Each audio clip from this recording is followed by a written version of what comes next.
Evo jedan vrlo kratki video DSG Getribe, ukratko da vam objasnim o čemu se radi. Mogu vam napraviti i video kako se štela kuplung od DSG-a. Ako kome treba, nije problem. Ovdje želio bih da vam par rečenica kažem o DSG-u. Kod DSG mjenjača radi se u biti o klasičnom mjenjaču koji ima u sebi, vidite, zupčanike. Samo što ga vi ne šaltate, već to za vas preuzima mehatronika. On ima dupli kuplung, ovi patent je prekopirao i BMW, kod njih se zove DKG, dupli kuplung Getribe. Znači evo pogledajmo taj kuplung.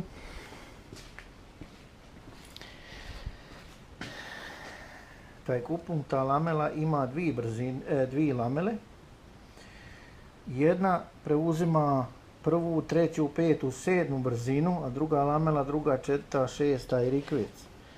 Dakle, kad vi ubacite prvu brzinu, druga lamela već ubaciva drugu jer je po vašoj stilu vožnje skontala da ćete vi šaltati prema gori.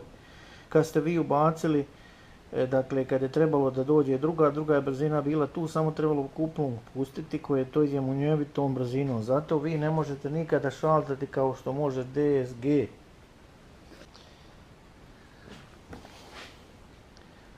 Šaltanje DSG Getribe preuzimaju ovi klipovi, ova 4 klipa, šalta takozvana mehatronika. Dakle, to je to, ovo zna ponekad crknut, jebi ga, ali kod ovog auta, evo, nakon 340.000 km ipak dobro je izdržalo.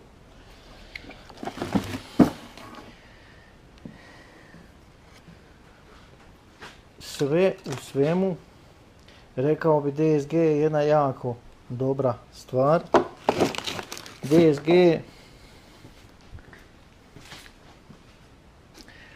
DSG se ne može tako jednostavno uzeti, izvaditi, staviti. Dobije se cijeli paket od podloški, te se podloške moraju izračunati sa ovim alatom. Ovdje imamo ovaj drug ležaj, kako ga u nas zovu, vanjski i unutarnji, imamo dva.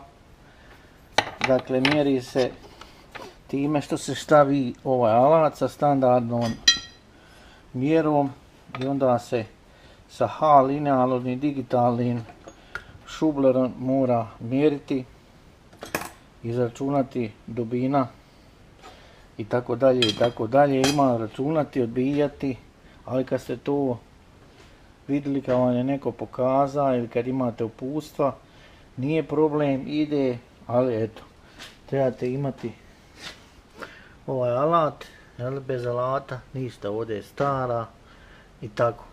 U drugom videu ću vam pokazati kako se to štela. Pozdrav!